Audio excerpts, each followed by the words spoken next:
This podcast is presented by the Prince George's County Memorial Library System.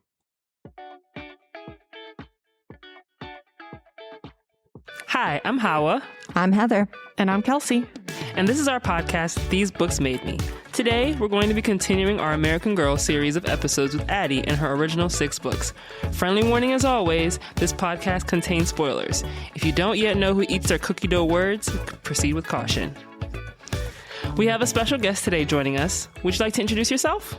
Hi, everyone. My name is Candace Washington, and I work at the Bowie Branch Library, and Addy was definitely my favorite American Girl. Addy was your favorite American Girl. What about everybody else? What do the Addy books mean to you guys? Was this your first time reading it? Did you read them as kids? I never read the Addy books before, actually, so this was my first time reading it, and I thoroughly enjoyed my experience. I don't remember anything about American Girl as a child. So when I heard that we were going to be doing the American Girl series and I'd started hearing people talk about Addy, I was especially excited to read her books because she was one of the black girls like me. Addy was kind of my first introduction to seeing representation in literature as a kid. So she represented, I guess, the beginning of my book era. And I really enjoyed reading her because I could not only see myself, but I could also learn about things that I would anticipate, growing up as a young Black woman. So she resonated with me heavily. Yeah, looking back on it, I think I was in middle school when I read a couple of the Addy books, and my memory is reading them to a younger child at a church, vacation Bible school thing that I was volunteering at when I was in middle school. But I don't think I read the whole series until my daughter had Addy. And then I read them as part of her having that doll who now has lipstick on her. I was telling Hawa, I went to get her out. I was like, I'll bring Addy today. And I was like, oh no, why did you color her lips red? A makeover is the most fun thing to do ever. You definitely won't regret that later. Can she go to the doll hospital to get her permanent makeup removed? We might find out in a future episode of this podcast. Stay tuned. All right. Well, Candace, I think you might have brought us some information about the author of this series. Would you like to tell us some more? Sure. So Connie Rose Porter was born in 1959. She was from Buffalo, New York, and she always loved reading, even as a child. She used to walk through the deep snows of Buffalo, New York to borrow books from the bookmobile that came to her neighborhood twice a week. She was raised in a housing project, and she was the third youngest of 9 children. When she went to earn her degrees from SUNY Albany and Louisiana State University, with her degrees, she also went to teach English and creative writing at Milton Academy, Emerson College, and Southern Illinois University. She was a fellow of the Bread Loaf Writers Conference and was a regional winner in Gratna's Best Young American Novelist contest. So American Girl published 11 of her Addy books between 1993 and 2003 as a part of its American Girl collection series, and in conjunction with the Addy Walker doll, which was the first non-white doll of its American Girl collection. So I have a quote. She was asked how would she describe herself as a writer, and she shared in her book, Amani All Mine, that I would describe myself as a Black female writer. I surely have been Black and female all my life, and now, because I am a writer, I do not want to stop describing myself in that way. I do not fear that because there is some descriptive tag before the word writer, I will be pigeonholed. Racism and sexism are what can pigeonhole you. They can limit you or even stop you. Not describing myself as a Black woman will not prevent that from happening. I love that quote. Thank you for sharing. No problem. I do too. And I think this is an interesting one because Connie Porter was handpicked. She was chosen to write this series. And we've had some of the past girls, hodgepodge of different authors working on this series. So I think this is interesting that they really went out and found an author who was established rather than just, here are some textbook writers I know. So I thought it was reflected in the book's quality. The consistency definitely worked for the series. Speaking of, let's dive right into the books. First Addy book is Meet Addy. Addy Walker has grown up enslaved on a North Carolina plantation with her father, mother, brother, and baby sister. After Master Stevens sells her father and her brother Sam to another plantation owner, Addy and her mother make a dangerous bid for freedom and set out for Philadelphia. This book was a lot, guys. It was a lot, especially as a kid. I remember reading about them making Addie eat the worms on the plantation. I remember them going over her getting whipped, I think when her father was getting sold. And when you're reading as a kid, I don't really know if it fully registered with me then. But going back and reading, I was like, this is literary trauma. Yeah. It was a lot. But I think it's a necessary way to introduce children to the realities of slavery. It's like very concise and condensed. It's not described as graphic as it was in real life or maybe in more adult literature, but I think it was a necessary introduction to what she went through to understand why her adjusting to freedom was so hard or important. Yeah. What you're saying reminds me of what our community expert was talking about in our last episode about how kids need to see things like this, and it's not as traumatic for them as it is for us as adults having so much more context in the world, but it does help them introduce them to those things, and we shouldn't shy away from it. And I appreciated that the books really tackled that because, yeah, the worm scene was really hard to read. Yeah, it's visceral. That worm scene sticks with you. Like that's the thing that I really remembered out of the Addy books, because it was so uniquely horrific. You know, I think the whipping of her brother that's described when he ran away, the selling of her family members, like a lot of the things that were happening on the plantation were ideas that by the time I came to the books, I had already been exposed to in some way in history class through movies.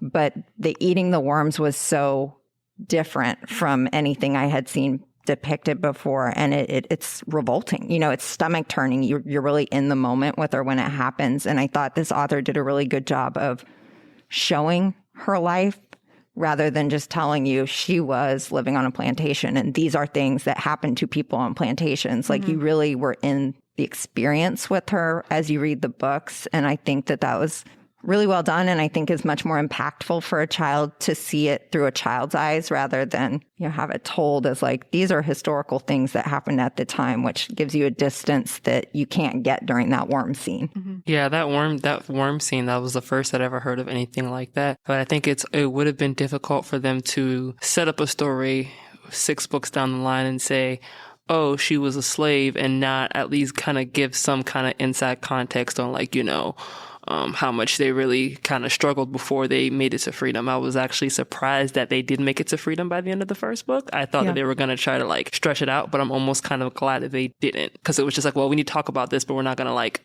make it the whole series. The stakes are so much higher for Addy than they are for any other girl that we've read. Probably Kirsten's is the only other one where there's some really stressful stuff that happens in the first book. But even for Kirsten, you know, they're headed to this new life. Like they have hope and they're kind of have forward momentum. But for Addy, she's really stuck in it, and it's not clear that she's going to make it out. I mean, you know, you follow them through and they're trying to leave, but it's so much more real and so much more upsetting to read Addy's book. And I think they really throw you in with this book in a way that they don't with some of the others. Yeah, I think the only other character that we've looked at in the American Girl universe who's had any kind of palpable peril like this was Nellie.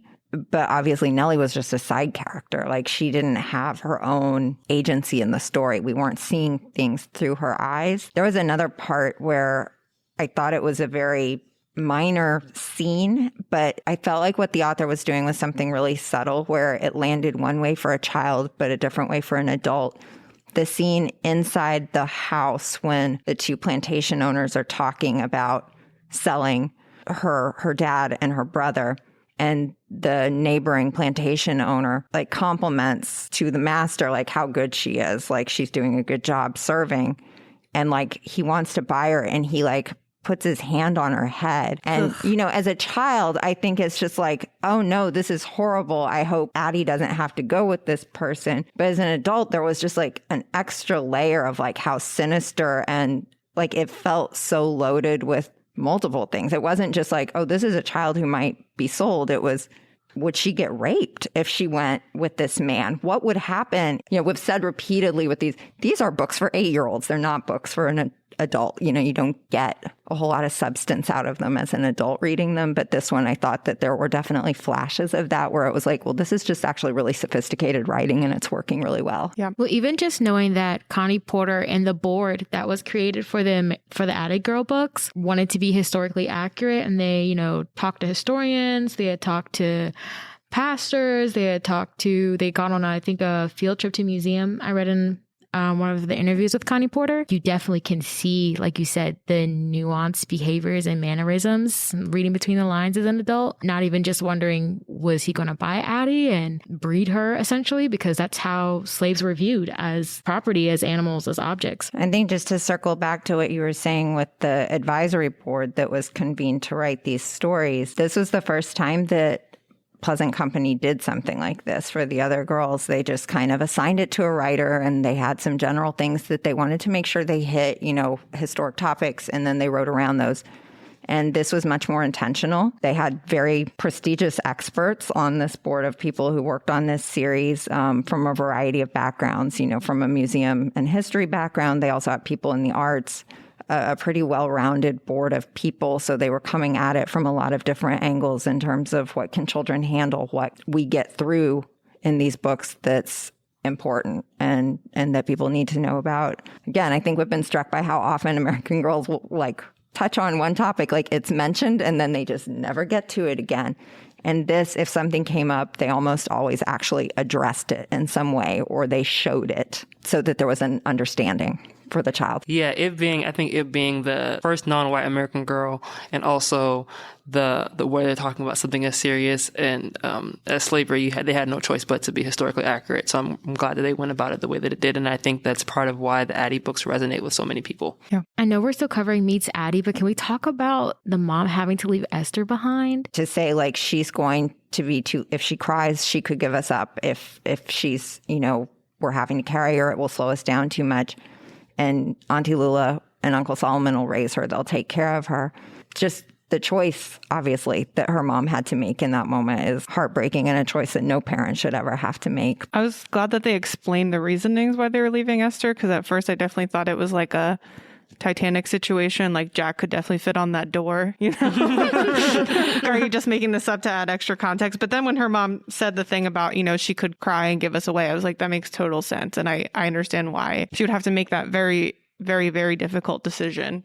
But I also wanted to just bring in, because we always like to check in on the friends and family section. And thank goodness this time it is not labeled friends and family. I was very concerned, because they do have the slave master as one of the characters pictured, which I thought was an interesting choice.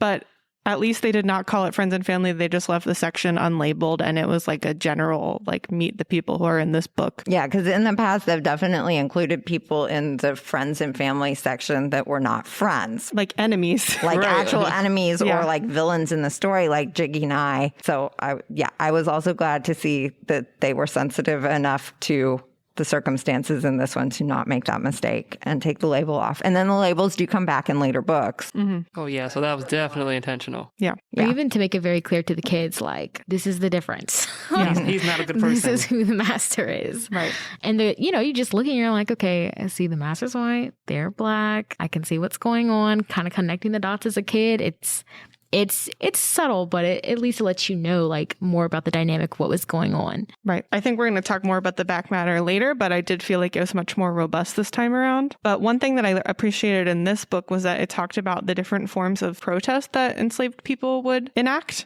And I think that's really good for kids to read, just because I think so often when they hear about what it means to protest or engage in activism, it's you march and you write letters to Congress and you go to a rally, and those are all important and valid, but there's also other ways that you can chip away at the thing that's oppressing you that aren't necessarily loud protests. They talked about the different ways that enslaved people would kind of break machines or work more slowly. Yeah, work slowly, things like that would kind of get back at the master without having to get themselves in trouble or put themselves in danger, I think is really useful for kids to read about and good for them to be aware of. Okay, so let's move on to Addy Learns a Lesson. Mama finds work in a small Philadelphia dress shop, and Addy begins to attend school and meets a new friend named Sarah. Addy admires her snobby classmate Harriet and is thrilled when Harriet seems to include her in her clique. Addy learns a hard lesson about the true meaning of friendship, but manages to teach Harriet a lesson as well when she beats her in a spelling bee. I just want to start off by saying that this might be one of my favorite ones in the series. Me too. I like that they touched on the importance of education and what it was like for different people from different walks of life during that time, even if they were all Black. And Harriet, I mean, I think we all kind of hate Harriet, right? At this point in the series anyway, because it's just like Addy literally just escaped slavery. And here you are literally saying, hey, I'm going to make you my slave. Like, wow, kids are cruel. I think that's a really big through line of all of these books is like, kids are cruel and they will find something to other each other. Like they're very focused on like differences and picking at those. And the way that Harriet tries to like elevate herself among her peers because she doesn't believe that her family was enslaved. I know we'll get to the illustrators changing at some point, but Harriet is like described and illustrated at one point as having a lighter complexion, thinking about how African Americans who were free or who were freed from slavery having preference or some sort of higher societal status compared to those with darker complexion.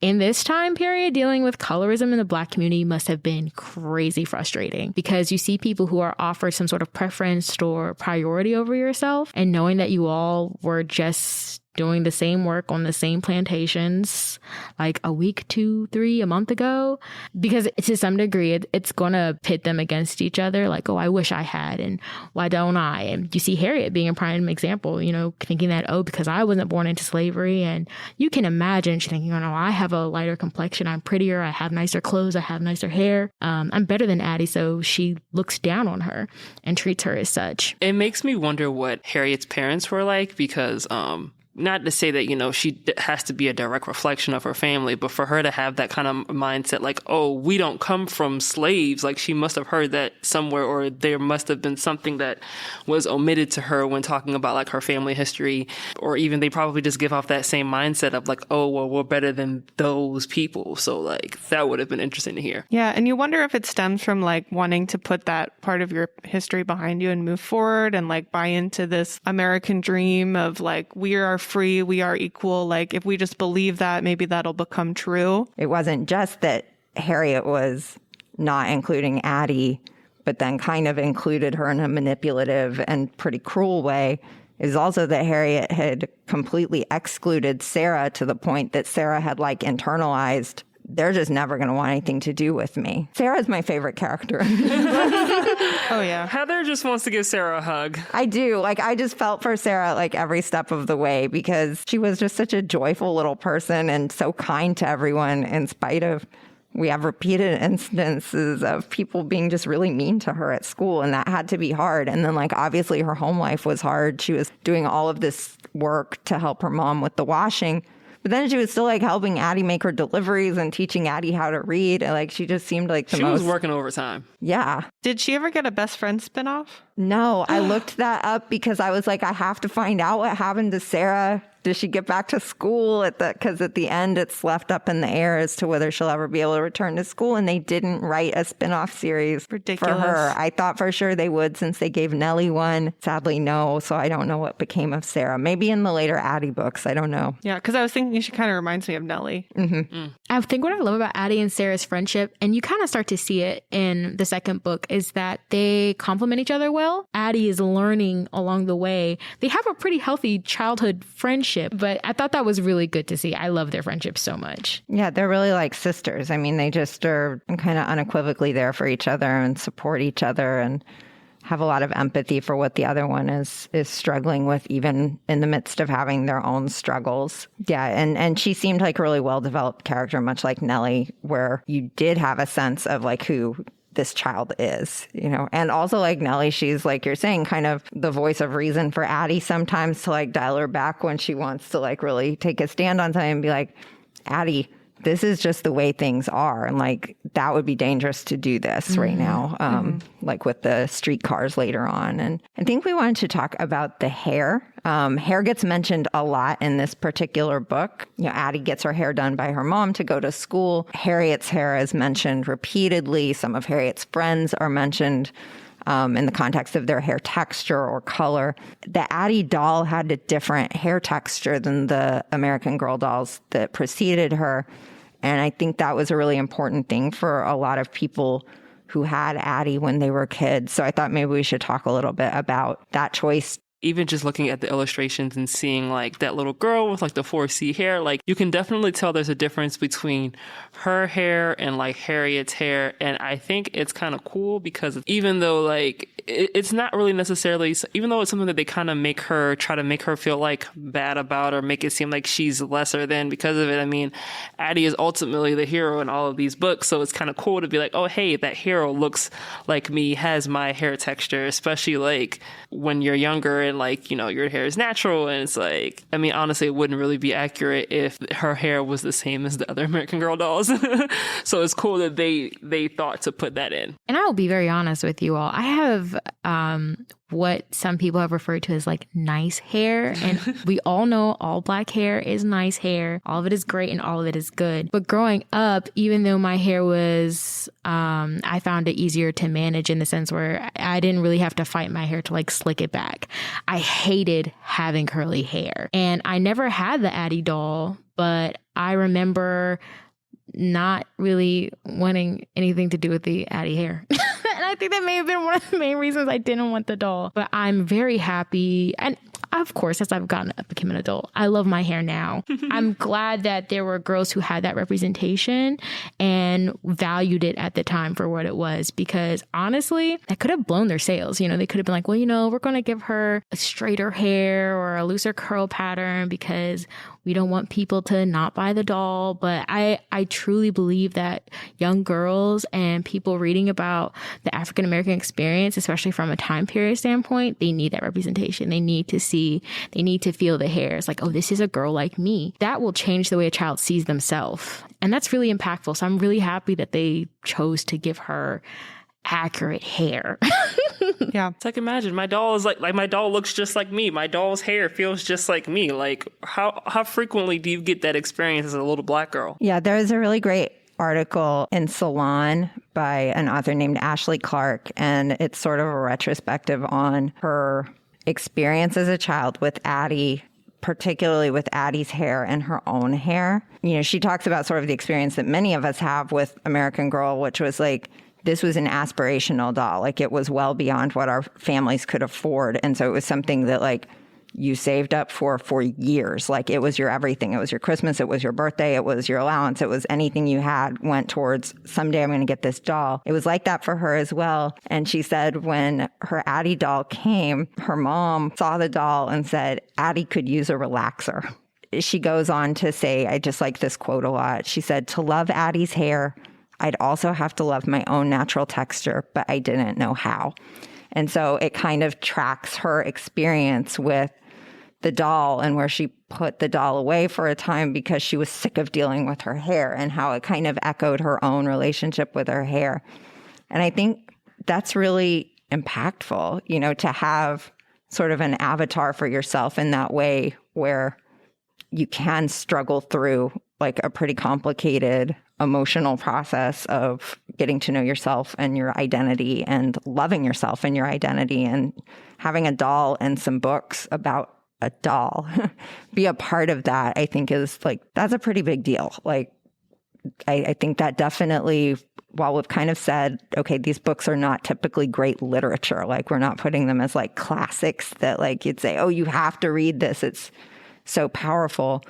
With Addy, at least, they were really powerful for people. And so on that level, I think this is probably the most successful American Girl series that we've looked at for sure in terms of the character. Love that. Wasn't she also the first American Girl doll to have earrings? Yeah, I thought that choice was interesting. And I didn't find anything on it as to why they made that decision. But I know that, and I don't really remember them mentioning earrings in the books. I don't know if I don't think they held like a literary significance as far as her series. But I wondered if it was because they felt like the doll didn't look cute enough on its own without earrings, or was it because they thought that, you know, well, little black girls should wear earrings? I think it's really interesting that she was like the first to wear earrings. I don't know, like for me, I just think it just made me think like I've had earrings for as long as I can remember. Like I literally got my ears pierced as a baby, but granted that may not have necessarily been the case back in 1860, whatever year she must have been, 1850 something, whatever year that she was probably born. I don't know. I wish there had been more out there about that, because I definitely would have been interested to hear like if this was like a deliberate choice, like. Yeah. I mean, well, because like, so Molly was the first doll that had glasses, a glasses accessory, but like that's part of her character and that's really built into the stories. And they don't talk about the earrings at all in the book, and it makes you wonder if it's even historically accurate or... Do they show them in the illustrations? I was just looking to see that. Or was it just on the doll? She does have earrings in... I'm holding Happy Birthday, Addie. She has hoops. And changes for Addie, she does too. So maybe that was a choice. I know that the Addie illustrations were based off the illustrator's child. So maybe that was connecting to her child had ears pierced. That's possible. It's actually funny how that you mentioned that you've had earrings as long as you can remember, because I have too. I think my parents pierced my ears when I was like 1 year old. I don't know. Yeah. Don't Probably ask. even younger for me. But even now, I don't see many people as far as the African American diaspora without their ears pierced. Yeah. So I wonder if it could have been maybe a cultural choice as well. That's what I was thinking, because like I know even like when I leave the house and I don't have on earrings, my mom will be like, why don't you have on earrings? Even as an adult, why don't you have on earrings? Definitely think it might have been like partially a cultural decision. I just don't know how relevant that was back then. I do wish they had kind of, I guess, gone into the reasoning for that, or like why they gave her earrings. I'm very curious to know. It also makes me wonder if it was just like the manufacturing evolved at that point where they could do earrings now. That's possible. The timing too. was just on Addie. Well, and because I think even if you had one of the other historical dolls without earrings, I think that was like the doll hospital. Like you could go get your doll's ears pierced. Oh my God. Post-purchase, once they started doing the doll hospital, doll I would have loved hair that. salon, all of that. Maybe they were just like, oh, hey, this is going to be another moneymaker. Let's move on to Addie's surprise. Addie and her mama get ready for their first Christmas in Philadelphia with lots of extra work at Mrs. Ford's shop. Extra work means extra deliveries and tips for Addie, and she saves up to buy a lamp and a red scarf for Mama. After a powerful sermon at their church, Addie and Mama donate their savings to the Freedmen's Fund and celebrate with their church family. Addie receives a dress from Mrs. Ford while Mama receives a lamp, and they both get the best Christmas surprise when Papa arrives in Philadelphia. So I just want to start off by saying that the lady that came in and made a big deal about like the dress that Mama made or worked on not being like her daughter's size, it not fitting, blah, blah, blah. She was so mean. That lady was awful. And then I looked at the illustration. I was like, and she's black. And that's not to assume that I thought all the bad people in the books are going to be like white, but I'm like, this is your own, like you could have just, and then Mrs. Ford really stood up and was like, she basically said, maybe your daughter just got fat, which was kind of rude. But, she basically stood up for Mama and was just like, she's my best. Like, she knows what she's doing. Like, I'm sorry, I can offer you a refund, but I'm not offering you a refund because she didn't do it right. I'm offering you a refund because it's not working for you, basically. The fight was really abrupt. She just like stormed in, was like, this dress sucks. And then Miss Ford was like, it doesn't, but here's your money anyway. And then she just left. And I was like, I feel like that would have been more protracted in real life. But also like, what did they do to that dress? Like, I could see like a couple buttons popping off, or like maybe it has one rip, but it's like her daughter like hulked out of it and tore it to shreds or something. They described it as being like in pieces and tatters, that like all of the seams were ripped out, the buttons have popped off. Like, yeah, I was picturing like Violet from Willy Wonka, like when she goes into the blueberry, because it's like, wow, I mean, how much weight could this girl have gained in the 6 month. weeks between the like measurements and wearing the And if that really happened, don't you think she would just like get it halfway up and be like, nah, never mind, and take it off? Like, why wasn't she just like, okay, let's see what we can do? But then again, I guess it was like literally like the day before Christmas, so I guess there really only was but so much could have put in a panel or something. Like, no, she's just like, oh no, that was a lot. But I did think it was interesting. I feel like this is the book where we start to see Mrs. Ford's dynamic change up a little bit. Because, they were staying upstairs in that, like, really the room that was cold during the winters and hot during the summers. And the window, I think, wasn't shutting at that time. But they also hadn't told Mrs. Ford. And I thought that was interesting that the author pointed out, because, like, Mama didn't want to make waves. So she didn't want to do anything that could be, like, seen as complaining. But then once things, like, kind of the dynamic was established in this book with Mrs. Ford, it was kind of like, oh man, she probably would have just fixed it. Yeah.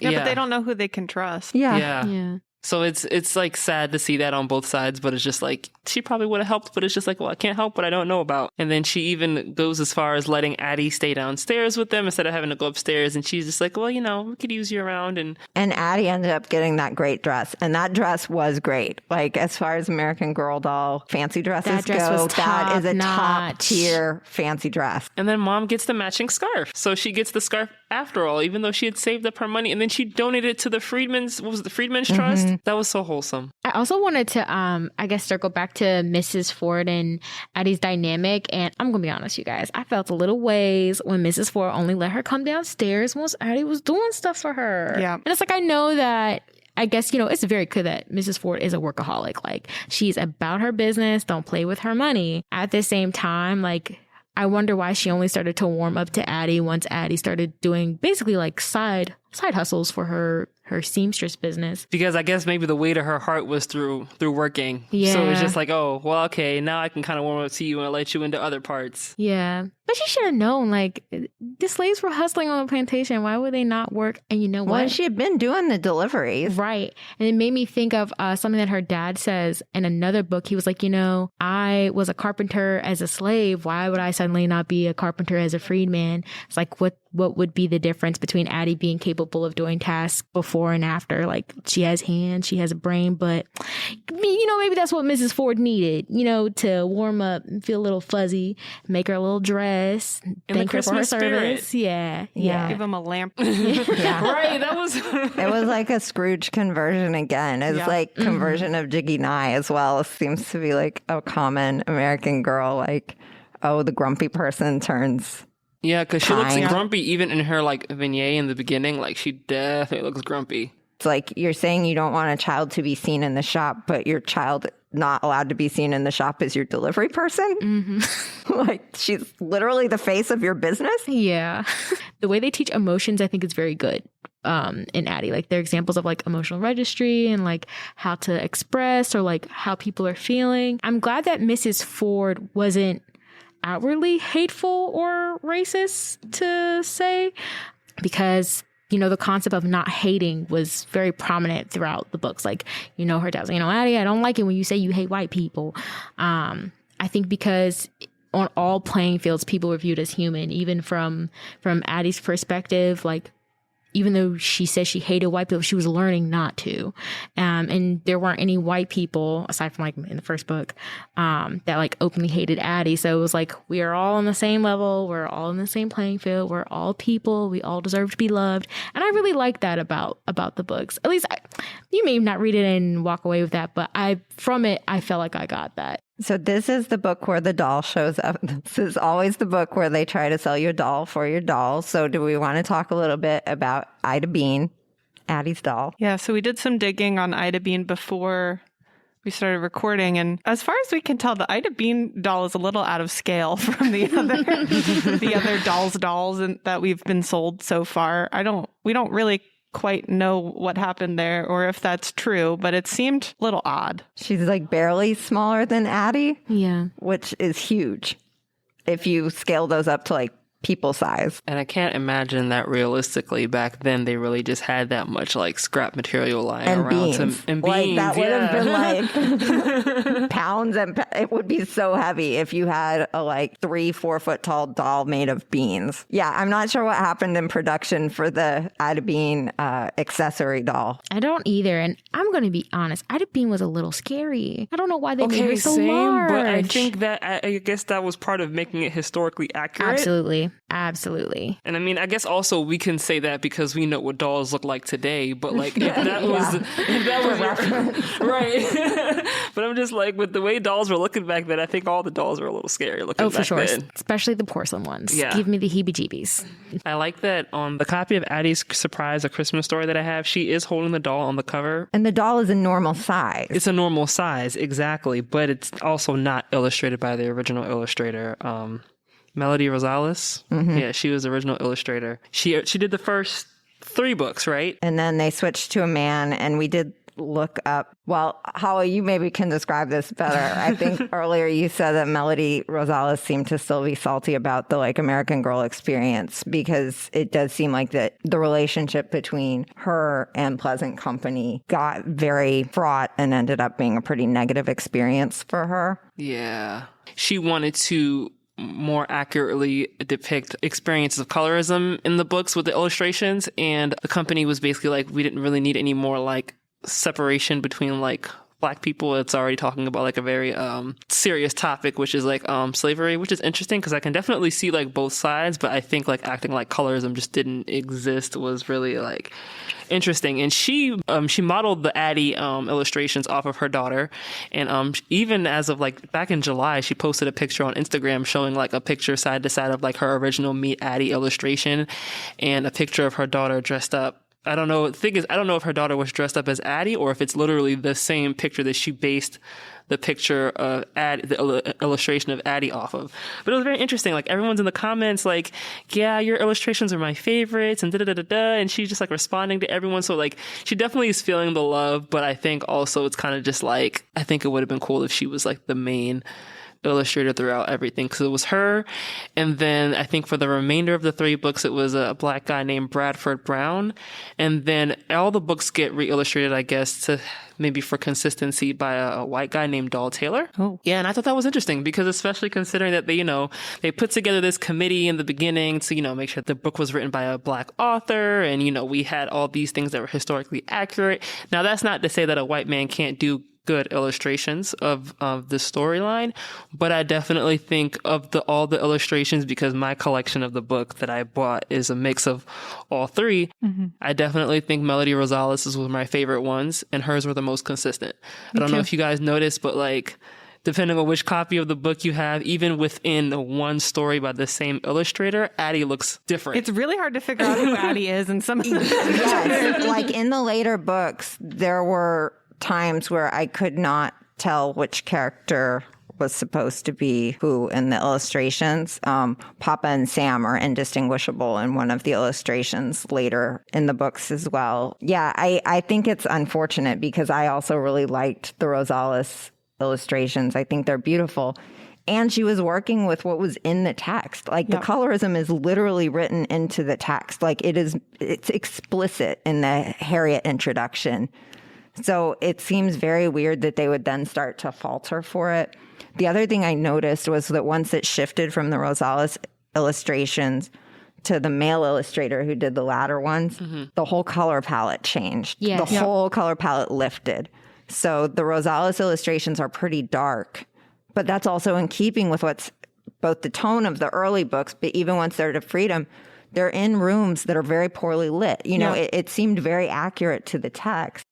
But then everything got brightened up and the tone felt a lot more like cheerful, whether the subject dictated that or not. I think that's the other piece of feedback that she got was, and the other tension that her illustrations were too sad. I think that's a direct quote. Mm-hmm. Yes, her you're stuff right. was too sad, which is like, again, she's depicting what's in the books authentically. The stories are sad. If you hold the pictures comparison side by side, Melody's illustrations, the characters are much more expressive, and I think it's very clear what the characters are feeling in the pictures. Whereas with Dolls, everything is a lot more subtle. Even in the pictures that are side by side from the scene where the customer comes into the store and she's mad about the dress, their customer and her daughter are darker. The customer seems less upset. And in the original one with Melody's, the daughter was thicker, because they just talked about her growing out of her dress. But Mama's face is also more expressive, like, Addy, you better stay down there. Don't you come from behind here and act up right now. And I just think it's interesting because so much can be said with the change in illustration side by side, kind of like the complexities of the situation and the scene being painted. Like you said, people think that kids can't handle that, but they can. And I think being able to visually depict that just helps them to better grasp it. I really wish they had stuck with all of Melody's illustrations. I do too. I think they were really beautifully done. I think maybe we can put some of the images onto the blog so that you can see the side-by-sides because it is pretty striking. Like Yeah, when you look at the There's stark changes, differences. it's very obvious. And even in, we were talking about her hair, the two different illustrations of her hair, like you can tell Mama's like trying to get into that hair in Melodies. And in the second one, like it looks like her hair's already done. Like there was a scene where in one of the later books, and I couldn't, like from the illustration, I couldn't tell if I was looking at Harriet or if I was looking at Addy. Right. So I think that's important to be said. And also something I just wanted to point out, Papa comes back at the end of this book, which is so exciting. But also, like, the way they did it was kind of like, doesn't he, like, walk in while they're, like, doing, like, Yeah, they're, like, doing the, like, Christmas shadow play. Yeah. And then she, like, sees a shadow coming into the room, and she's like, I know that shadow. I know this shadow. Yeah, it's Papa. I'm like, what? I know she loves him. I know she would probably recognize him if she saw his face. There's no way you're like, yes, a vague, fuzzy shadow, definitely my dad. No way. No way. And she does that again later with Esther and Aunt. Her aunt. Auntie Lula. Yeah. And I'm just like, but it also makes me wonder, like, I don't know, with maybe the kind of lamps that they were using back then, is it possible that they were seeing more shadows in darker rooms? That could be a reach, to be honest, but I don't know. I was just trying to justify I'm sitting here trying to think, do I know what my parents look like by their shadow? Do I know what my parents look like? Period. I will say this. I do think if I saw the back of my mom's head, I would know it's her. It was a strange reveal. I guess they wanted like suspense, but it's like one sentence of suspense. So Very happy for her, though. yes, thrilled for them. Excellent Christmas all around. I just have one miscellaneous note here. I love to bring in the back matter when I can. In this back matter, they talked about Christmas traditions, and they said that children who could not get a gun for Christmas but still wanted to like replicate the act of having a gun or having got a gun for Christmas would These are the bladder guns, right? Yeah, they would that take stuck with me. hog bladders and drop them in fire so they would explode. Ooh. That's pretty awesome. But we've talked about this before with the like shooting in the new year. And we always we had fireworks for baby Jesus. Like people love exploding things for Christmas. You know what? I feel like I have a vague memory of reading about the hog bladders. Hog bladders. And I feel like when we were kids, we used to joke about filling up water balloons with pee and throwing them for Christmas. I feel like there's there's a deep seated thing in there. Weird Christmas traditions seem to be a through line in many of the books we've read. We've had Christmas trees thrown at people eating Christmas trees, exploding hog bladders. I love that for us. Oh, gosh. All right, next book is Happy Birthday, Addy. Addy, Mama, and Papa have moved into the Goldens' boarding house, and Papa has found work delivering ice. Addy befriends Madeir, the elderly mother of Mr. Golden, and is encouraged to pick a special day for her birthday since she doesn't know which date she was born on. Papa finally finds work as a carpenter, the war ends, and Addy celebrates with everyone at the boarding house by picking that day for her birthday. I think this was my second favorite book. Same. I liked this one a lot, too. I liked being able to see, I guess, because her father is now with them, you get this extra character with this extra dynamic. I know it's a small point in history, in fact, that a lot of slaves didn't know their birthday, but I like that Addy picked her birthday because, you think a lot about what other slaves would have been going through and just how significant that was for them, to not have the documentation, but to be still not only be freed, but celebrate their birthday as a freed person. I also love that this book started out talking about double Dutch, because it reminded me of I was like, dang, it was double Dutching back then. No, I didn't know it was such an old tradition. Yeah, I remember. It just reminded me of when I was in elementary school and we'd pull out random old cable wires and but I never could take part when they were double dutching because I couldn't jump, and I was like, dang, where was Madeir when I needed her? She was giving Addy all the tips about listening to the tick tick tick, and I also couldn't turn because I was double-handed, so I really was just okay, so can we switch back to single rope now? So I thought that was a really cute, fun, relatable thing for them to throw in there and be consistent with. Again, I think this book also just heavily just nodded to kind of Black culture and tradition, her being oh, call me my dear, because that's what all my family calls me. And it's aw. But double dutching, yeah, I could never get the grasp of double dutching, but I loved watching people double dutch. And I think, wasn't this also the book where they dealt with the tram or trolley. Yeah, the streetcar. Yeah, the streetcar. Yeah, because they went to go get Medea's medication. It of course made me think of Rosa Parks, which, by the way, I don't believe was the first woman to refuse to sit at the back of the bus, correct? Yeah, it was Claudette Colvin. Yeah. It made me think of, again, like just the social ceilings that they would hit, trying to do something as simple as just run to get medicine. And then them being made to get off the streetcar, and just like you think about how not only are you not allowed to really be on the streetcar, but you also might be forced to get off. And then they took the fare and just didn't give them the money back. Yeah. Right. Yeah. And it wasn't even full. Like the point was that they could all go sit inside and be fine. Yeah. But because of But their they weren't segregation, they weren't allowed. Yeah. Thinking about this idea that like the stakes for Addy are so much higher than everyone else that we've read so far. This is the first time I've really seen her be a little reckless so far in the book. And it's for a very specific and important reason. Most of the other girls in the books by this point have, run out in the middle of the night, done something very dangerous, and mostly they're for kind of selfish reasons. And this is Addy's first time really kind of bending the rules and kind of going against what her parents would want. And it's still very safe. Like, it's during the day. She gets home by 6, She's with Sarah. She's with Sarah. So, when they're in the house and they're like, oh, I think the war is over. How did they know that? Like, Well, it was just because everyone was celebrating, right? Yeah, and but so, like, Who was the first person who got the news? right? Like, because it seemed like they just looked out the window, they heard the noises, and they looked out the window, and this doesn't sound like something that they would be able to tell just from looking out the window before actually stepping outside. It was just like, oh, I think the war is over, and then they step outside. But I guess if people were cheering, and I guess they figured, what reason would there be to cheer if not for this? Yeah. At least for seeing other Black people cheering, like, y'all not going to be happy about anything else except for being freed. And I should have seen it coming, right? Because at this point, we're trying to figure out what day she's going to pick for her birthday. I thought she was going to pick her dad's first day of work. Mm-hmm. That's what I thought, because I was just like, oh, okay. And then when they said that, oh, the end of the war, I was like, duh. But yeah.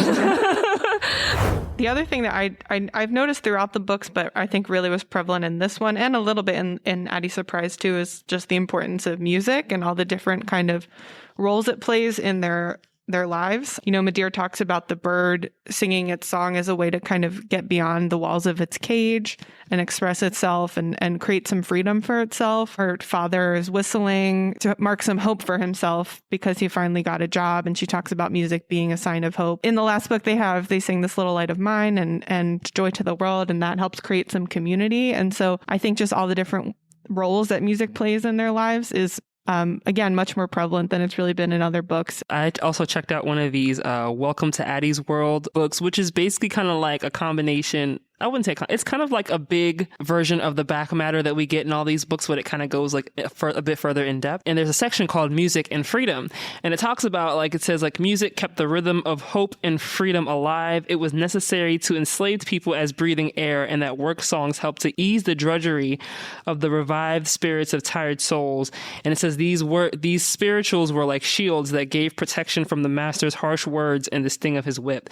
And it also even goes even further into depth in saying that slaves also, they sang spirituals to send each other secret messages that the slave owner wouldn't understand. So I thought that was really interesting, because I figured there was some kind of connection to music and slavery, but I wasn't exactly sure like the specifics. So I like that they included that in here. I think the back matter also had like pictures of some of the instruments, like a gourd fiddle. And I think the back matter in these books is better done than in the other American Girl series that we've read. Well, let's move on to Addy Saves the Day. All of the churches are working together to host a fair to raise money. Addy and Sarah are forced to collaborate with Harriet, who is her usual snobby self, until a family tragedy helps bring the girls together. Addy catches a mysterious thief and is shocked to find Sam at the fair. I could kind of tell that Harriet's uncle was going to be dead.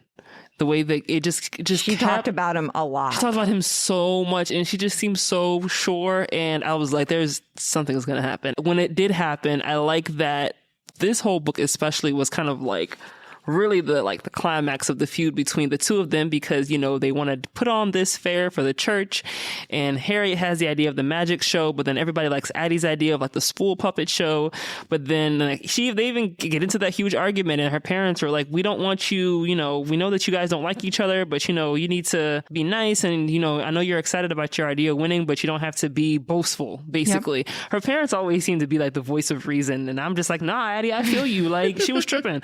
But I like that, it's sad that that's what had to bring them together, but I like that, she was more so there for Harriet. I was kind of interested to see if it was going to force them to become friends in the next book, but I'm kind of glad they didn't, because I felt like that would have been overly unrealistic, but okay. For sure. I didn't really like the dynamic between them in this book, though, because I felt like you just said, Hollow, where I was like, but Addie hasn't really done anything to Harriet, and Harriet literally took her on as her quote-unquote slave and up some trauma for her in the first book that has not been apologized for or resolved, and then she's continued to escalate the fight and gotten upset because she didn't get her way. Addie, it's not like Addie was like, no, Harriet, your idea is stupid, do my idea. She just said here's another idea, and Harriet was like, oh, screw you. So I don't like that, and this happens in a lot of American Girl books. It's we both messed up, and let's just rah be friends, and I'm sorry that you hate me and you're sorry that you hate me, and so now we can move past it. I just don't love that message, because it makes kids feel oh, if someone's being mean to me, I should look for a reason why this is my fault. I'm glad that Addie showed some empathy, because clearly Harriet is going through a tough time, and maybe there's more going on in her background, but that doesn't mean she needs to necessarily be we've both done the same amount of wrong in this situation, and now we both can forgive and forget. Because would that empathy have happened the other way around? Had it been Addie that found out that her brother died? No. She probably would have made fun of her for it. Yeah. Harriet was a terrible person to basically everyone. And then Addie thought her ideal was better, and those are equivalent. And that's not equivalent at all in terms of scale of harm. So yeah, I don't love that either about the American Girl books. The arguments resolve way too quickly, and they always seem to resolve in favor of the aggressor. It excuses everything. I hate that. I hate that trope so much. It's I can be the bigger person, especially teaching kids to be the bigger person while also not allowing certain behavior. I think Harriet losing her uncle was also a good example of grief, though, aside from everything else that I experienced, leaving her sister and her brothers behind, and her dad and her family getting separated. I think, again, it's another good example of them showing children complex emotions. The thief at the fair was really random. I have a lot of questions about but her. I forgot that this book was She Saves the Day, so I'm guessing that was her way of saving the day. Saving the day was that she saved the money from the carpetbag thief. There was no explanation for the thief. And she looked kind of mean in them illustrations too. She did, and she got away after she knocked Harriet down. She made Addie fall down. And then she left her bag and fled, but there was never any explanation. Why was this girl stealing all of this money? What was her deal? She might have been in need. Yeah. I think my problem is I want them to explain every little aspect, to give but I guess there has to be a bad guy in every book, and she was the bad guy. I thought there was going to be something because they put such emphasis on the carpet bag. I thought it might be tied to carpetbaggers during Civil War time in some way. So I was waiting for there to be an explanation. But no, I guess that was just the kind of bag she had. Yeah, and I thought she was going to have some sort of backstory where it was her family was trying to go find a loved one. Right. And when they found that out, they would be well, you can't have all this money, but here's 50 cents or something so you can get a train ticket. I don't know. But nah, she was just greedy. She just disappeared. And then I also was just the economy in Addie too. I was confused by at times. So Addie was given 3 cents to spend at the fair, but we never saw anything at the fair that she could afford to buy. Who was buying things at this fair? Exactly, because the spool puppets were 5 or 10 cents. They were. There's the spool puppets were the whistles were 5 cents. The spool puppets were 10 cents each, but if you buy 3, you can get them for a quarter. That was the deal. So she had 3 cents she couldn't spend on anything. And then there was another time where they mentioned the price of eggs, and I was shocked. It was 48 cents a dozen, I think. And I put it into the government's inflation calculator over time, and it would work out to $9 for a dozen eggs, which was shocking to me. Speaking of the price of things, you can buy Addy's spool puppet as an accessory, which I don't know why I was surprised, because like any chance to monetize something. But I was kind of surprised that like when I Googled spool puppet, like I didn't even look up Addy's spool puppet. I just said spool puppet and that was the first result. And if you want one, you can buy it on eBay for $90. Wow. So the cost has gone up. Wow. I think that them using the whole spool puppet show thing as a way of like her brother coming back, like she's telling the audience her brother's tired jokes and he's the one that knows the answer. And it's just like, it was cute, but it was very unrealistic. And then on top of that, like you don't even really see, like you see that she's excited about it, but you don't really see her parents' reaction. Yeah. And then it doesn't go into that in the other book either. But does anyone know like how Sam found them? So he just happened to know that they were in Philadelphia? Well, that had always been the plan, was to run to Philadelphia, right? But then he and his dad got sold. So I guess he knew they were going there. And he thought like, well, my best bet is to go to Philadelphia and try to find him. And I'm assuming he asked at a church and they were like, well, we're having this big church fairs of all of the like black churches in town. You should go see if they're there. I mean, it's a lot of Deus Ex Machina for all of the finding. Like all the times they're reunited, it all seems a little improbable and is like heightened for dramatic effect. But again, they have like 60 pages to tell the whole story. So I feel like it's a little bit excusable. I was kind of like, oh, Sam's arm's gone. Hey, Sam, your arm's gone. Yep, lost it in the war. And that's just kind of it. But they never like show him having any like actual impairments from no longer having an arm. And I think reading the books as an adult, because you know when you're little, I was just like, okay, like that's just how it happened. But I think because we know that Addy's family has been / is going through so much, as an adult, we're like, give me more. I want to know more. Like you guys said, it's like 60 pages. They're not going to give us but so much. Changes for Addy. Addy continues her search for the rest of her missing family members and prepares for a performance at her church. Sarah is forced to leave school to work and make money for her family. Addy finally locates Auntie Lula and Esther at a church, and the family is briefly and partially reunited before Auntie Lula dies. Aw. This was sad. It was. I kind of figured that they were probably going to kill off somebody that was close to her. Did anyone else worry for Sarah? For sure. I thought because like her boots and her feet being cold, and then she didn't show up at school the next day. And I was like, oh no, wait, I don't remember them killing the friend. They're going to kill Sarah. It's a cholera situation all over again. Well, I did. I thought it would be like Marta, or it would be like the like horrible realization of the like American girl, like you shouldn't be outside when you're wet and it's cold. Because I've done that in like every series, and this was going to be the like, see, we told you. Yeah. And so I was glad it wasn't Sarah, but then I was so sad about Lula and Solomon. Yeah. Yeah, but like, you know, they were older, so I mean, I can imagine that taking that truck would have that kind of like impact on their body, but I think that it was great that, you know, at least one of them kind of made it back with the baby, but it just it was like a bittersweet ending. And then like Lula dies like 2 days before Christmas. Like, I was kind of glad that they did that though, because it would have been weird if they had this like, and the whole family's reunited and everyone was happy and everything good happened forevermore, the end. Again, this idea that like kids should be shown dark things and can handle it and need to realize that like things are getting better for Addy, but there are still hardships that she's facing and going to face moving forward. I think if they had tied it up more neatly, it would have been not in keeping with the rest of the series. It touches on, it's very consistent with the ideas of freedom that we've been discussing or hearing about in the other books as well. It's just like there is a cost for freedom. Like Uncle Solomon, it was so sad that he died, but Aunt Lula was basically saying like, even though we feel like he didn't get to enjoy freedom, he died a freed man, and that's what he wanted.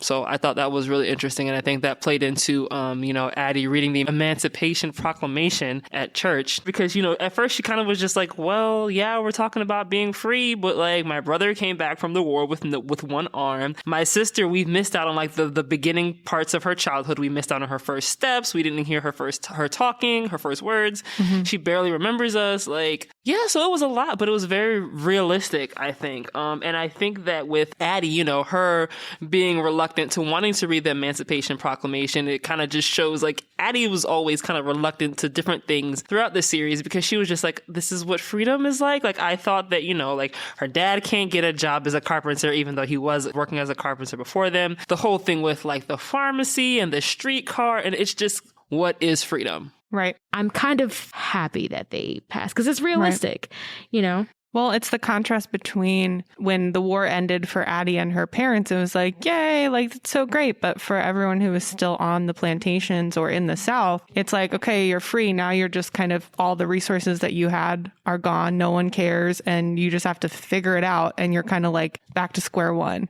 The way that Connie Porter kind of ties the concept that like freedom comes at a price over the core books is done pretty well for the most part, but especially in this last book. Mm-hmm. Yeah, like, and they even talk about how, you know, towards the end, slaves were just leaving off Master Stevens's plantation, and then it kind of got to the point where it was just like the older slaves that were left behind, and then when everybody, by the time that, you know, it was announced that they were free, pretty much it was just the older people left. So even Master Stevens was like, I'm out of here, because there was nobody to plant the tobacco, there was no resources off the land that they could even really work for. So they kind of really had no choice but to try to find them, because especially because they were just like, we can't live off of this. Let's see if we can at least get this baby girl to her family. Even then, like, if Master Stevens leaving, like, that just goes to show you how they really view them as commerce, like an economic object, which is so crazy. It's like, well, I can no longer profit from you or from this, so it's on to the next. I don't care what happens to you. Yeah. I wanted to talk a little bit about the ending where she reads the Emancipation Proclamation. I was thinking a lot about like what that Emancipation Proclamation might mean to folks at that time and why they would have chosen it to be read at church.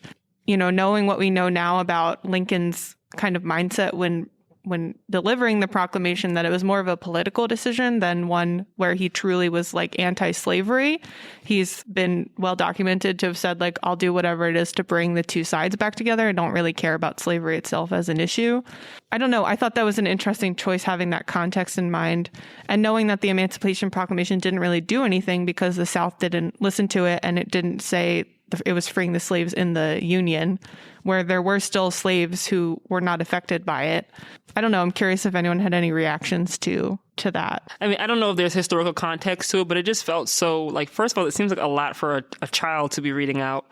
And I kind of wish that they had at least included like some lines of like her maybe practicing or something, so we could get an idea of what specific lines really kind of stood out or like resonated with the people at this church that they felt that they needed to include it. I wonder if, I guess, freed slaves at that time had realized also how meaningless it almost was. And that's not to say that it doesn't mean anything, but as far as like them having equality and rights and true freedom, like it still cost. Yeah, because obviously it has historical importance and it was a major turning point in the war. And as a political document, it's important. I guess I was just thinking about it too from the context of a child reading it. Yeah. Not having any of this history or this context or this like nuance. It's just like, wow, this amazing document that, and they do say in one of the books, the South ignored this document, even though it said the slaves in the South were free. So at least they acknowledge that. But I don't know, for it to be so like revered and cherished without any of the context was just a little like off to me. I wonder if it was just to them like a tangible representation of like what they wanted so badly. Right. And even having her read it, I guess, just having a Black child read anything at that time probably was very impactful for them, because, you know, a lot of the adults still could not read. Well, it is a cool full circle moment for Addy, because she can't read at the beginning of the books. And now she's reading this document that has like, she even says like words I've never encountered before. I don't know what they mean, but she knows how to read them. Yeah. And she probably is one of the few people in the church who can do that. Yeah, I wanted to also touch on the presentation of the historical details in these books as opposed to some of the other series we've read. We've commented as we've gone on things that were either omitted or glossed over. So a couple of things that came to mind was in the Samantha book, there was the section on voting rights, but no mention in the section about suffrage about when the Black vote was allowed, right? And so we commented on that. In the Felicity books, we had real problematic, like glossing over of what plantation life was like, and very little came up about segregation in there. Like it's mentioned that like, oh, in several books. I think Samantha and Felicity, we have people say like, well, this is the Black part of town. And like, I shouldn't be out at night with white people, but there's nothing to give context to that.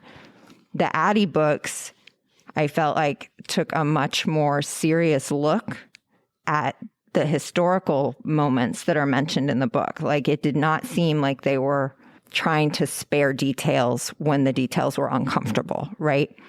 But that made me a little bit uncomfortable as I read, because it's like, okay, so you're saying this is okay to put into the books for the doll that's being marketed specifically to Black children. So, okay, this is okay. Black children can handle this and should know about this. But for the dolls that we were marketing towards white kids, we're just going to leave that out because that's a little uncomfortable for them. That's how it came across to me. I don't know if it read that way to any of you, but that was unfortunate. And it seemed like it would be something they easily could go back and correct. They've issued multiple editions of all of these books. They're now pretty old. These were 93. The ones before we've read have been mid-80s. It would be very easy to correct the back matter. Most kids would not notice even, probably. It's not changing the story at all. It's just giving more context, but they haven't done that. And so I don't know. This whole book series was like night and day from the Felicity series in a way that was like almost startling. And you just think about that book where she's on her grandfather's plantation and barely even acknowledges that there are literally slaves working there. Compared to this portrayal, it's like, it's alarming to read how different they are. I wonder if a lot of the difference is because this was written by committee and much of the committee was made up of historians versus like teachers who really wanted this to be accurate and encourage that to be there. But I think you make a great point that then they should have gone back and corrected the other ones, realizing how much was left out. Realistically speaking, I'm not expecting them to make a book about a little white girl and explain the whole story about like race, right? But it's like, why hint at it if you're not going to at least touch on it in the back matter, especially because the back matter, it was never like the back matter just touches on one thing that's going on in that time period. It touches on a couple different things. So it would have been interesting to see. I might have made this up, but I feel like I remember us having a past conversation. Wasn't Addy supposed to be initially one of the original 3 or something like that? She was. And whether this is the true telling of what actually happened or if it's one of those like apocryphal stories, the story goes that Pleasant Rowland wanted to have Addy, Samantha, and Molly as the original 3 girls. But she was discouraged by the marketing consultant who had done the market research, who said, Black families don't shop by mail order catalog. You won't be able to sell this doll. So at that point, she switched Addy to Kirsten to be part of the original 3 to release them, then brought Addy in after that first wave of the first 3 dolls. So Addy came in at the same time as Felicity, and so she was a second wave doll. Okay, let's accept that as fact. That was something she wanted to do, and then clearly at least had the sense to say, hey, we're going to form this advisory board. This isn't my story to tell. I need to bring in people that know this period so that we do this right.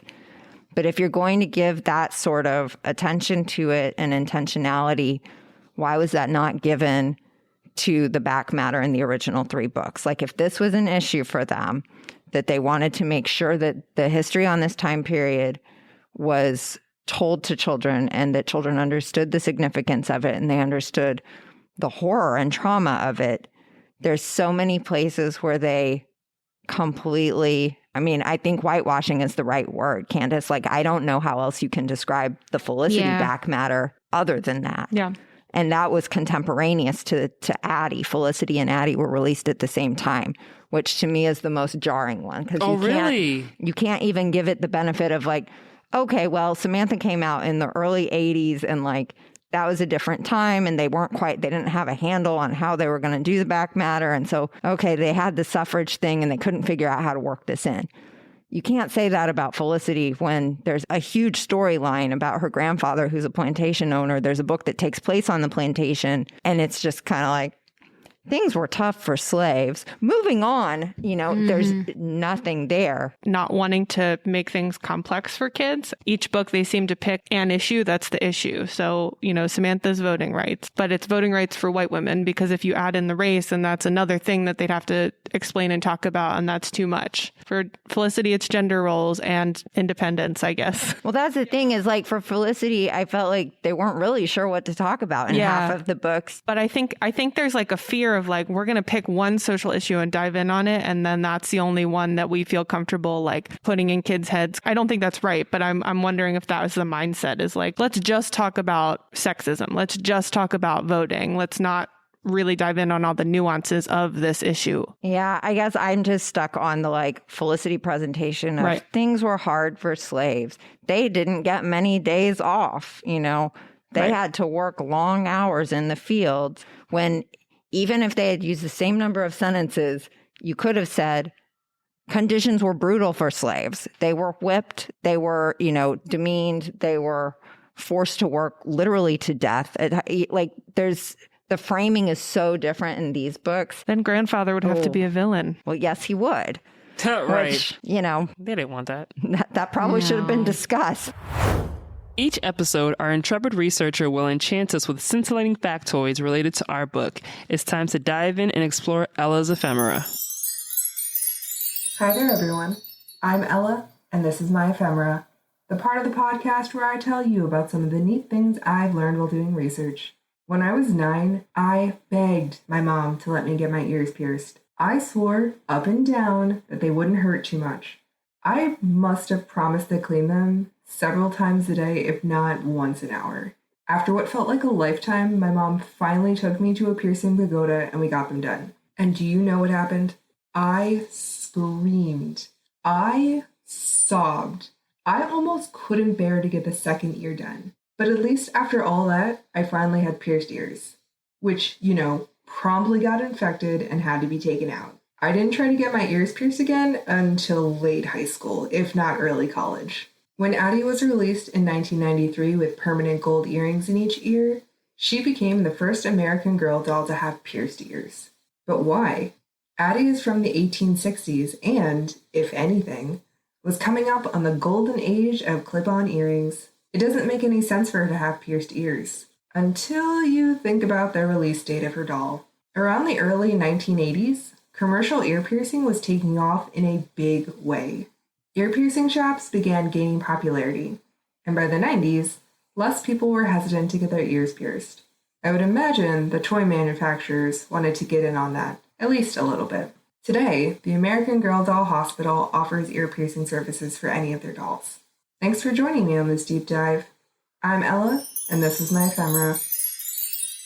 Okay, and we're back. After rereading these stories, what do you think really stuck out to you about Addy's story, or what really stuck with you? So I think what stuck with me the most about Addy, I would probably say, is kind of how spunky she is. And I think it resonated with me as a kid about how kind of spunky she was, how willing she was to do different things or try different things or go different places or make new friends or even kind of confront Harriet, her enemy, or save money being stolen from people. Addy was brave, and I think she was brave for a girl in her time period because she honestly had a reason to be so afraid of the world, but she was brave enough to kind of get out there and discover what it would be to be a free girl in a world where she previously was not. So I think one of the lasting impacts is that I really admire Addy's braveness and her spontaneity and her spunk. That kind of makes her a good role model for children because, no matter what your adversity is or your circumstance or where you came from or where you're going to, Addy kind of shows you that it's possible. It may not be how you want it to be or even your ideal. Addy kind of made the best of all her situations, even her friendships, even her enemy-ships. Addy could kind of find a positive in everything. And I think just being able to see a girl that looked like me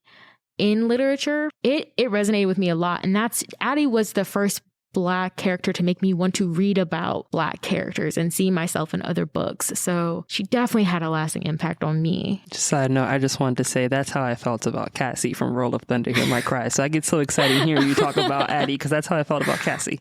Great book. I was thinking about Cassie, and some of the plot lines are kind of similar. Mm-hmm. But yeah, I think brave is the word that comes to mind for me too. I think about that scene in the first book where Addy is mistaken for the soldier, and she has to act that part and not show any fear or give away that she's not who she's pretending to be, and manages that and gets through that. Like, I was very anxious reading that section, and, you know, navigating the streetcar by herself. Like, she's very driven by like a sense of community, I think, giving away her money for the community, wanting to do the charity for the fair, wanting to get the medicine for Madeir.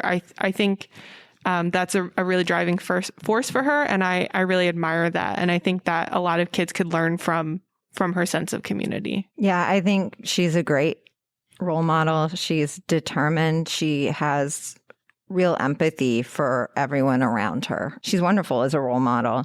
The impact of Addy, you know, I did not have her when I was a child. She wasn't the doll I had.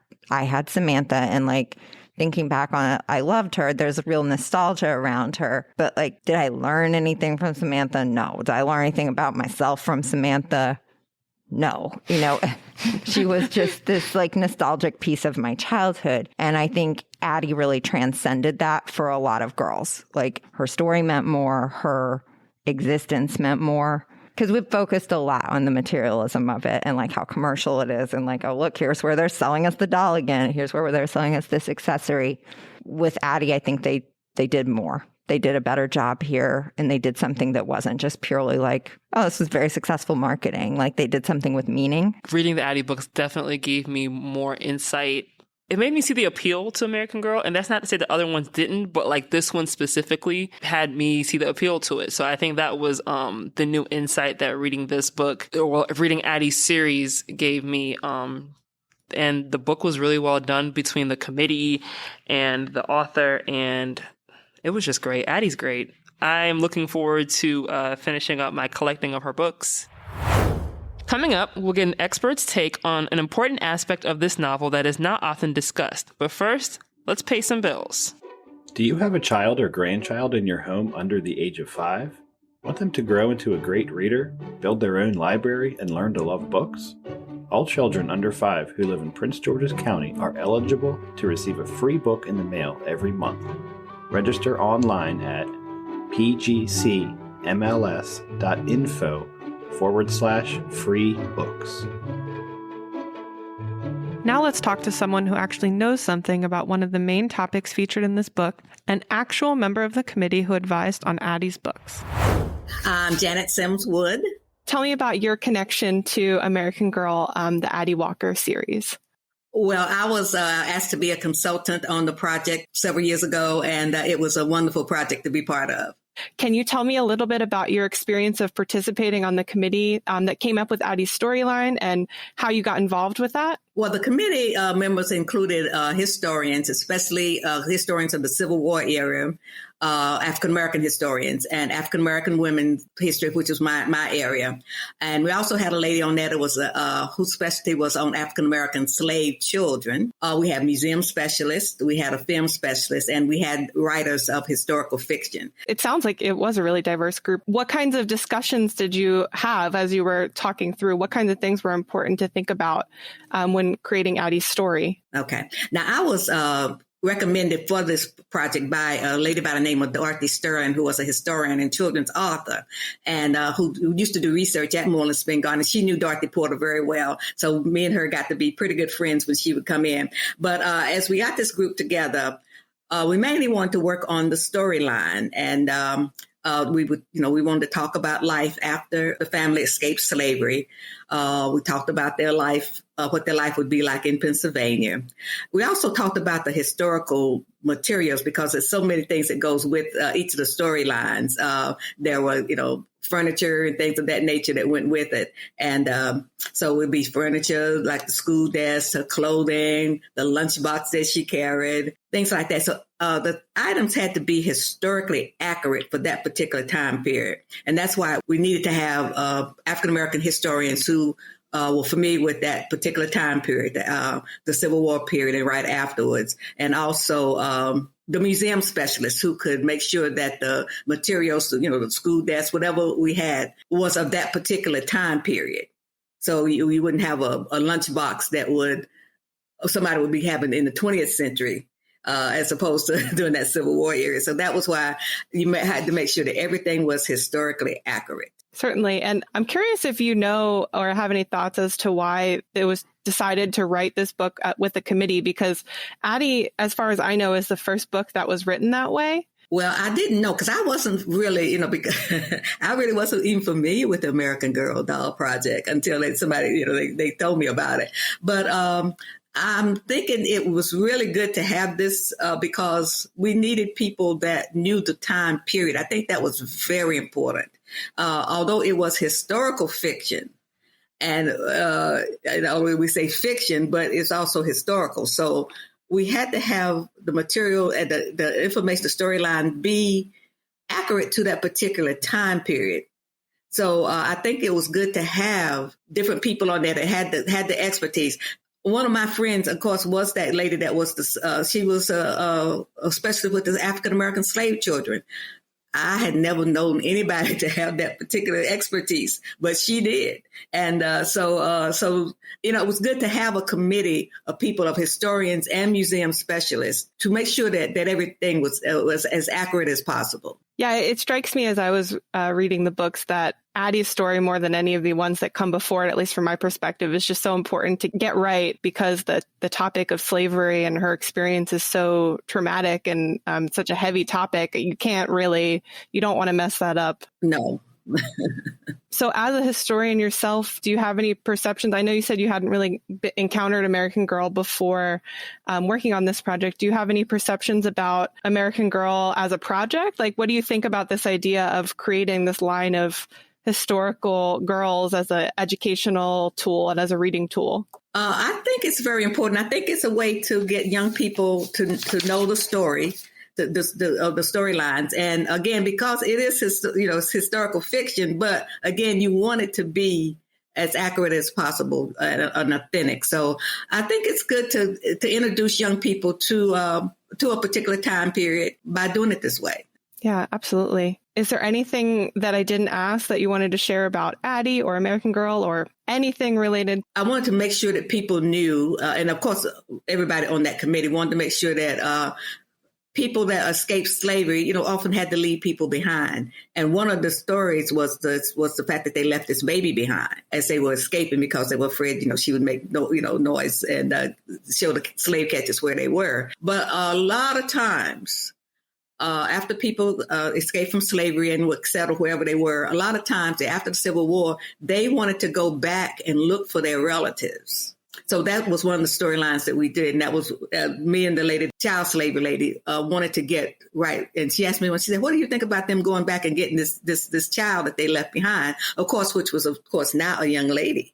And I said, yeah, I think they should, because a lot of times people put ads in papers when they could afford it. They would go back to their home sites to look for their relatives. So that was what they did. They went back to after things, many, many years later and found this young lady that they had left behind as a little baby. And also the storyline of the brother went off to the war. And luckily, they were having a parade after slavery was over in Pennsylvania. And that was where they reunited. He was marching in this parade and they found each other again. So it was the main thing that families tried to reunite as much as possible, after slavery was over. So that was very, very important because, family was so very important to people. And we wanted to make sure that we got that storyline out there. Thank you so much for sharing with me today and being here with me today. I really appreciate it. Well, thank you for having me and thank you for thinking about me. It's been a long time since I've worked on that project, but it was a wonderful project to work on and I really enjoyed it. As per usual, we're going to play a little game here. And I thought in keeping with Addy's series, we could have a spelling bee. So I thought we could do this sudden death style. Oh, gosh. And I have found a New York Times article which has about 15 words from the 2021 National Spelling Bee and some winning words from past bees. So I'll mix it up, but I'll tell you where yours is from. Let me buckle up. Here we go. Yeah. So I can give you a definition and I can use it in a sentence if you'd like. So just let me know. All right, Candace, your word is vamoose. Vamoose? Yeah. Okay. Here we go. You ready? Ready. VAMOUSSE. Incorrect. Vamoose. That is incorrect. I'm so sorry. So now does Hawa have to spell that one? Yeah. How you spell vamoose? Vamoose. VAMOOSE. Vamoose? Correct. Yay. Yay. All right.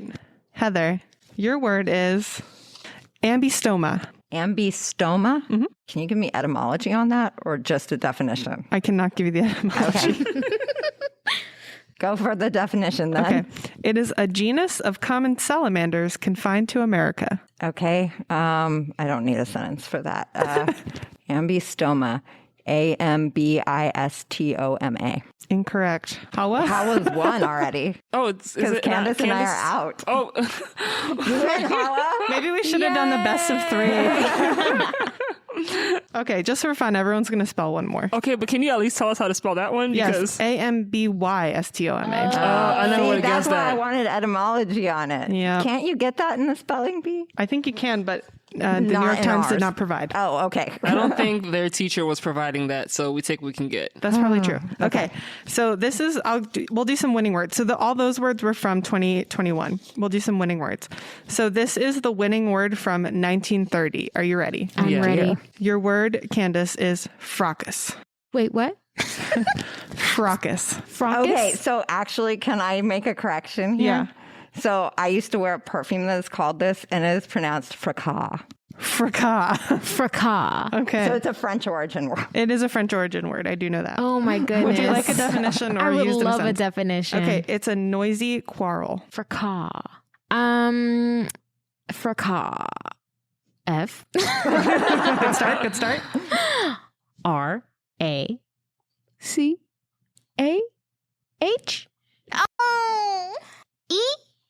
Oh. Do you want to try how, or do you want me to just spell it? I want to try. I'm not going to get it right, but I can try. FRACAU? No. FRACAS. Yes. Oh. I even said fracas. You know, you're right. I should have asked you how you pronounce it, because the thing is, I was going to say FRACOIS. Oh, fracas. So when she said it was French, I'm like, okay, oui. No, and the perfume is really weird. Like, it's a very, like, heavy tuberose scent, but, like, it has, like, a note of gasoline. So if you ever get a chance to smell it, it's, like, a super I love the famous smell of gasoline. and polarizing perfume. I truly do. So, yes, I embrace this scent, like, hardcore, but, like, people either love it or they hate it. It's worth smelling if you get a chance. I really want a perfume that makes people form really strong opinions about me. That's what I'm going for. Like, major sillage, you walk into the room and people are like, I hate that girl. Okay, I want to do, you each get one more. Okay. Hawa, your word is insouciant. In what? Insouciant. Can you use it in a sentence? This is not a helpful sentence, but I'm going to read it to you anyway. It means carefree. Does It that means, help with the the definition is lighthearted, unconcerned. The sentence is, insouciant wizard sits in death chair. Crowd at radio fair gasps as he defies current and iron bar melts in his mouth. That's the worst sentence ever written. How you got this? It's from a news article from 1927. Wow. INSC? No. No, okay. Okay, it's INSOUCIANT. Correct. Wow. I would not have put that O there. That's another French word. Insouciant, yeah. All right. I don't think this one is French, Heather. I'm going to fail then. Xanthosis. That sounds like a spell. Okay, so that's Greek. It's going to start with an X. Can I have a definition? It is a yellow discoloration of the skin from abnormal causes. Ooh. Okay, xanthosis. Let's try Xanthhosis. Correct. Wow. I'm impressed. All right. Well, Hala technically won, but I feel like Heather won also. We're all winners here. That was fun. Good All job. right. Good job. What did I get for winning?